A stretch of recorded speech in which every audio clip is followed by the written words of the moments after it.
So, hopefully we are live. Welcome everybody. I think you know me. This is my page, so Horatiu Mateescu. Um, about a week ago, I had the pleasure of giving out an interview with Olivia, and it went so well. It made me think that I would like to start a podcast as well.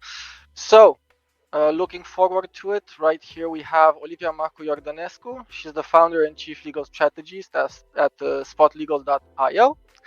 And we're going to go through about, well, some questions, let's say, pertaining to the legal aspects of startups in business. And hopefully this is going to help me as much as it's going to help you.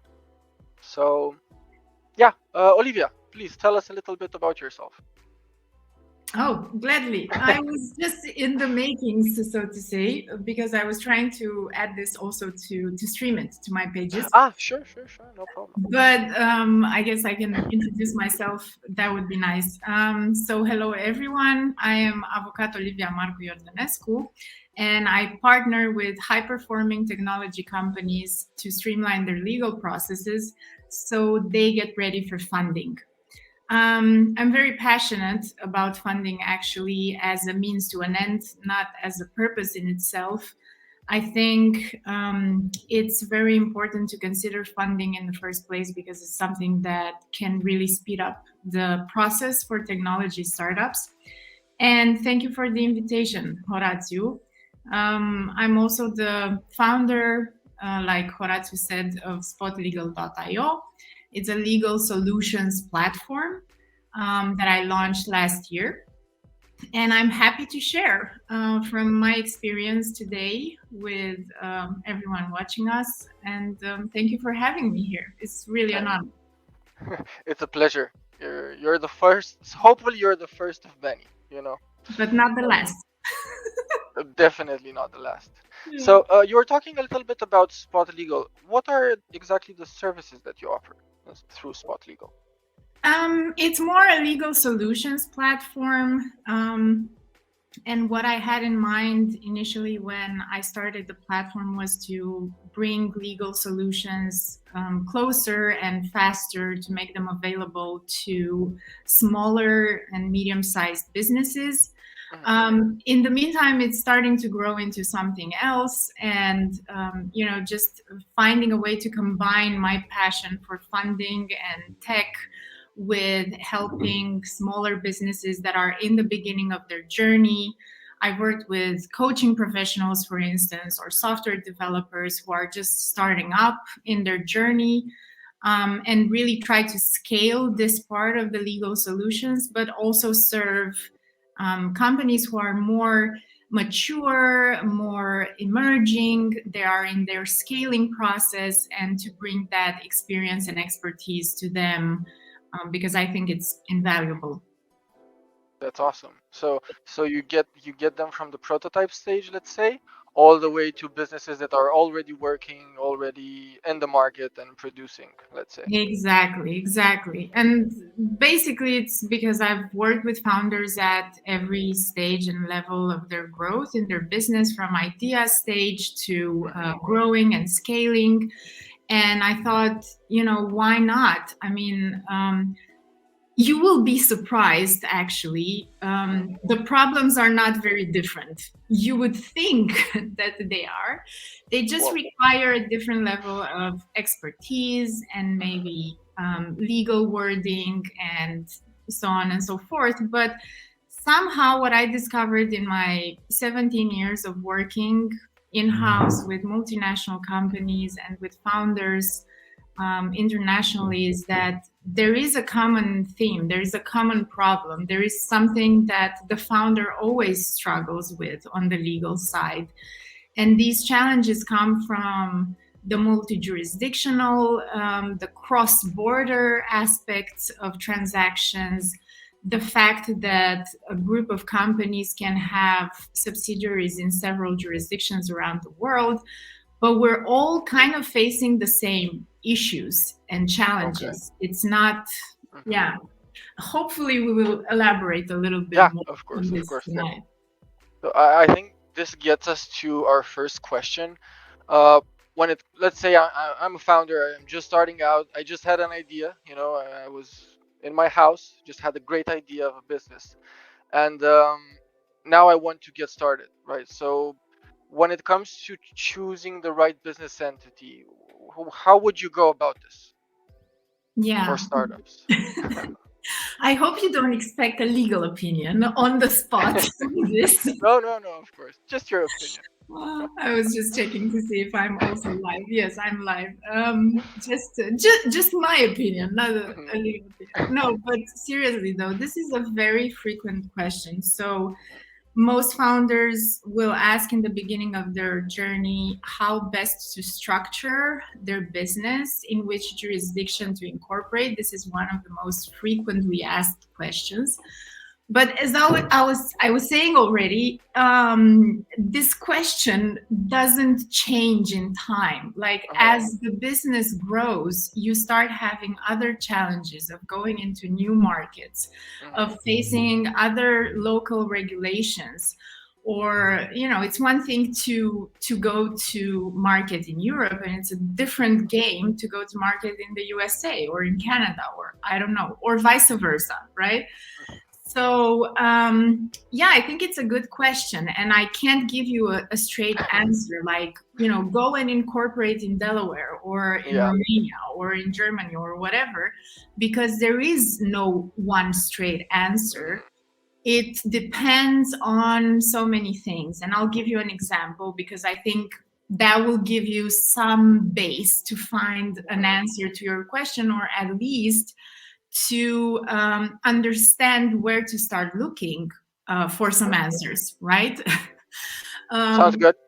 yeah. So basically, the rule of thumb is, of course, you want to incorporate a company mostly for the segregation of assets and for the Mhm, segregation of liability. And that is the main reason why you would look at incorporating a company, but also because in principle you are required to do so. So if you want to yeah, perform an economic activity, you have to incorporate a company. This is the authorization, so to say, that is required in order for you to be able to provide those services. mhm, I'm going to keep talking about providing services because there's a lot of tech founders in my space. You're a tech founder yourself. So we're not going to look at brick and mortar yeah, product kind of situation. But yeah, you just want to take benefit of this mhm, creation, right? That the law provides, that you can limit your liability and you can separate your personal assets from your business assets. And this is what the benefit of incorporating a company brings you. okay, Now, of course, in an international context, there are other factors to consider. mhm, So, for instance, you would want to know and be very clear about where is your team located. mhm, I know we are working now more than 50% remote, and a lot of startups in the beginning use freelancers, but not just startups in the beginning, also when they're growing and expanding. The freelancing and the contractor model is a very frequent model, but you still want to consider like where is your main personnel, your staff going to be mhm, located, because that gives you a certain substance, and that also creates a certain economic dependency with your employees and your staff. And that's something to factor in this decision yeah, process regarding the structuring and jurisdiction and so on. Another criterion is where are the key decisions being made, mhm, right? And as you look at funding as a way to grow your tech business, this can also be very important or have an impact, because at the end of the day, if your investor, for instance, will want to appoint a board member, or will really want to be involved in the decision making process, then you need to yeah, start considering where am I going to hold these board meetings, mhm, and how is this going to impact what we call the corporate governance of the company, the relationship between the decision makers, the shareholders, and the board, mhm. and so on and so forth. But the place where decisions are being made is a very, very important factor in this Hmm. decision making process. You wanted to So, ask something? as an example, let's say I have my business in Romania. Could I, perchance, get funding from America, from Silicon Valley, for example? Um, yeah, I mean, It would why be okay. not? You Oh, know, okay. just by you being incorporated in Europe. Mhm, I had another question recently. A founder was asking me, "Hey, my company is incorporated in Bulgaria, and somehow I've been told that this is not a serious jurisdiction that USA investors will be looking at in the mhm, investment decision process." It doesn't have to do with that. I mean, when you are at the point where you have product market fit, mhm. you have figures, you have customers, right? Yeah. It's I mean, you are beyond the prototype mhm, phase, so to say. You are generating revenue in your business. I don't see and I don't know, in my experience, any investor who will not look at a European company mhm. just because they are incorporated in Romania or Bulgaria or Poland or Okay. whatnot. Of course, there may be other considerations that may come into place, Mhm. but it doesn't have to do strictly with whether or not you are incorporated in the USA. Okay. US, Yeah, yeah. yeah, yeah, I understand. Yeah. Um, Well, that's a another, good, that's a good yeah, thing. Sorry. That's actually a good thing for founders everywhere, right? It doesn't matter where you're from, as long as you have an idea and you're a good entrepreneur, let's say, you're a good businessman, you're getting in the numbers, then maybe you're gonna be able to get in the funding, no matter the location that you're from. So yeah, that's yeah. awesome. I mean, there's always a distinction that you can make Mhm, between an operational company and a holding company. And that's where you get to the point where you are already creating a group of companies, mhm, right, that is representing your business. And you would have to assess where does it make sense to have the operational company, the company that actually has the staff, mhm, is making the day-to-day business decisions and conducting operations.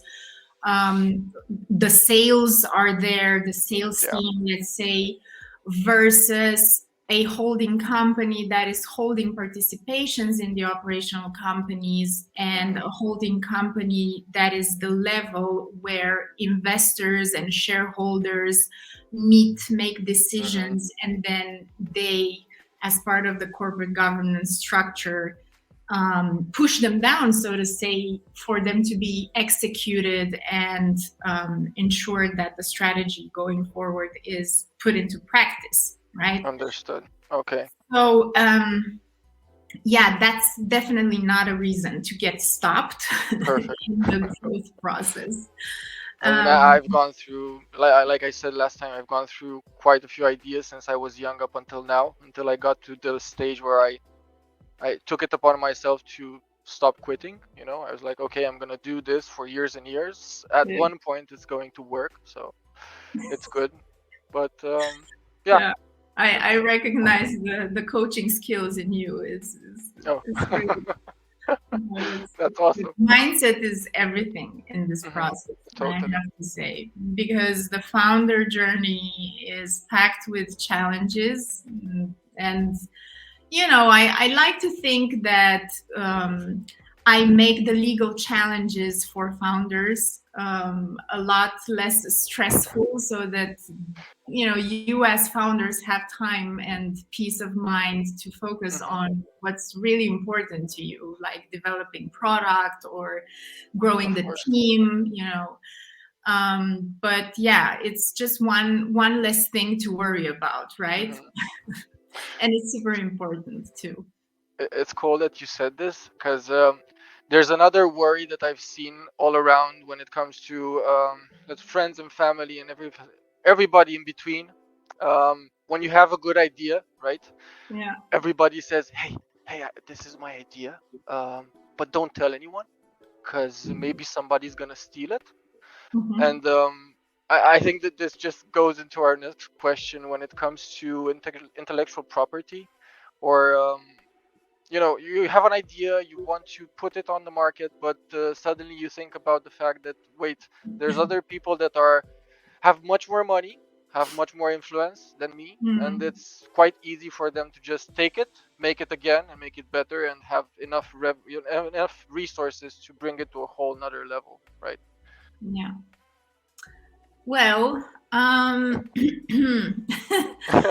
Yeah. it it's it's not easy, but it's actually very simple if you think of it like this. Ideas, I mean, ideas, we all have ideas, and it's not what makes or breaks the success of a business. Yeah. Even from a legal perspective, I have to say this because I get questions like this all the time, not Mhm. just from startup founders, but like from smaller entrepreneurs who maybe are building businesses on Etsy, and they are doing fabulous, by the way.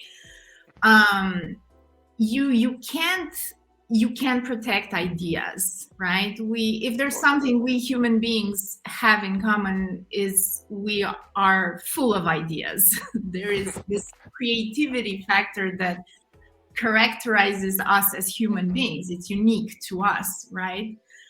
But I guess the question is, where do you draw the line? Where does this become a business secret? Where does this become sensitive commercial Mhm. information that you want to protect? Very well put. And I said it's simple because at the end of the day, only you are going to know when that point is. What is your secret sauce? What makes your idea special?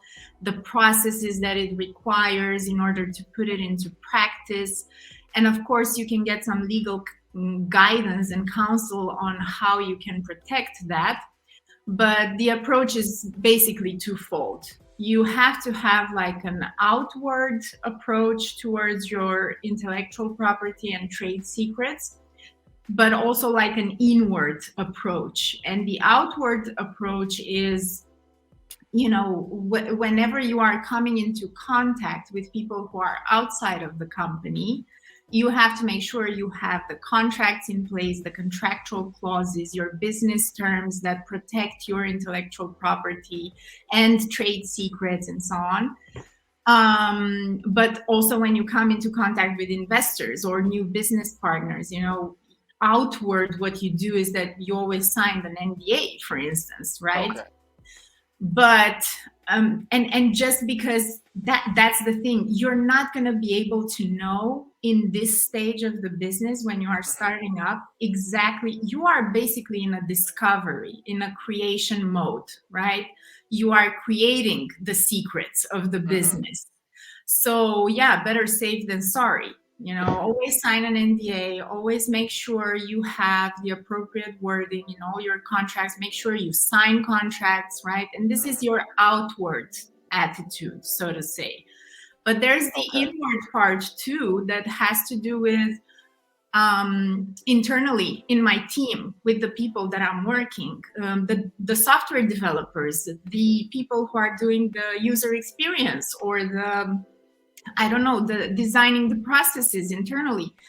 Do I have the proper policies? Do I have the proper procedures? It's not just about documentation. It's about making sure that from the moment a person is onboarded in the company to the moment they leave, you have some systems in place that ensure that information that is confidential and intellectual property is protected and not divulged.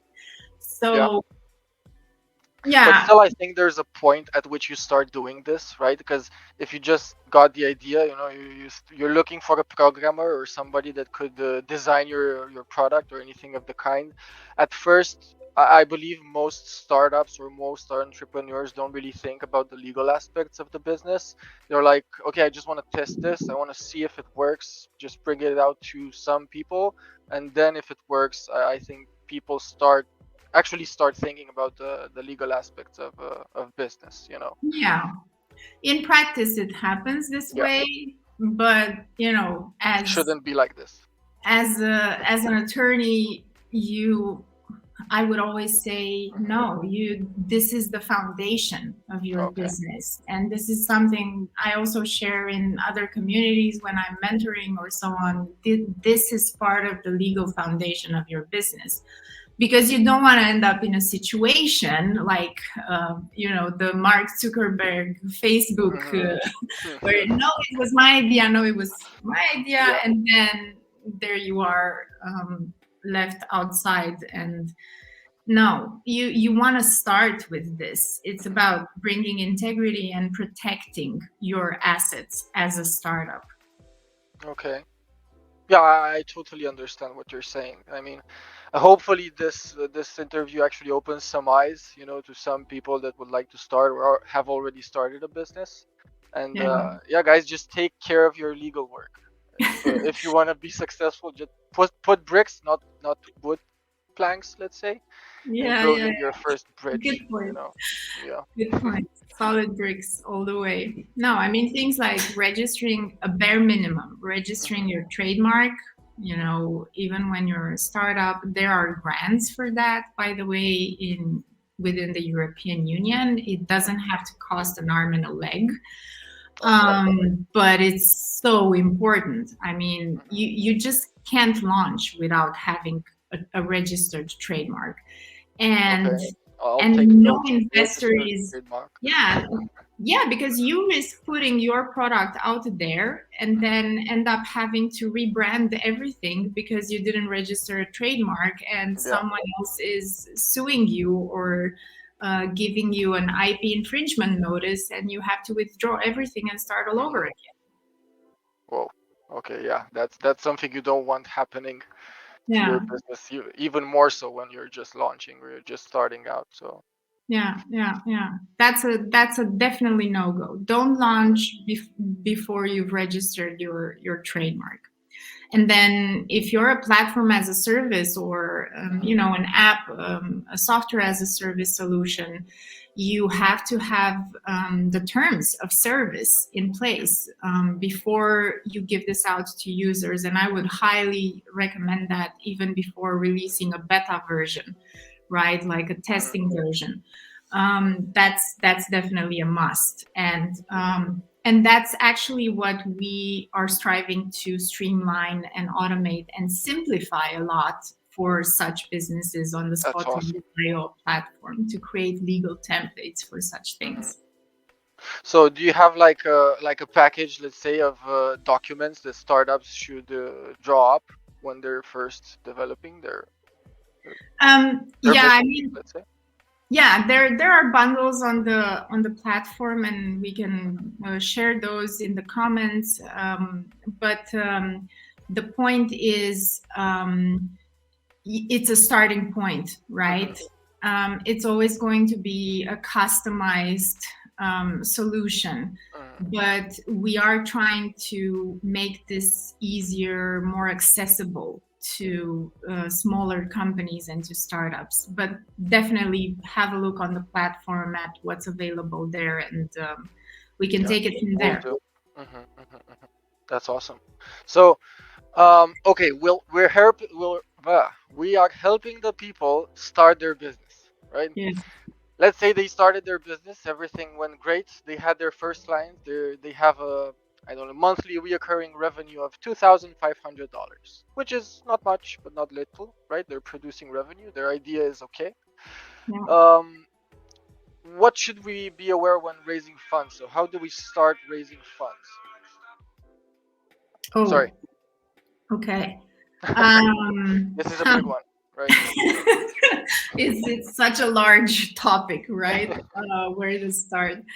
It really depends on, I don't know, how much you're raising. Is it pre-seed or seed? What stage you're at? The industry, I guess, because you can be um, in fintech, for instance, there may be some regulatory question marks there. Maybe you need a license, maybe you don't. What do you need a license for? It also depends on the size of the investor. Is it an angel investor, or a So more. I just want the money, right? That's what they're thinking. I need $20,000 to make my business actually work, right? What would be the first person, the first legal entity, the first one that you reach out to in order to make this happen? What Instead do of you family, mean? friends, and fools, of course. Okay, okay. Well, phew, at this level, it could be anything from an angel investor to, yeah, crowdfunding or an accelerator or, yeah, it's those would be the options, let's say, at this stage. So Founders Institute, for example, right? For That could be example, good. yes, Okay, yes, cool. that's a really good Mind basis. notes taken. Absolutely, absolutely. Awesome. But the thing to consider, even in this early stage, is investors, even at this stage, will want to know, have you secured your intellectual property? Mhm. Have you incorporated your company? Because you do need to access the funds, Yeah, right? And yeah. enter into an agreement, some sort of agreement Mhm. with the investor.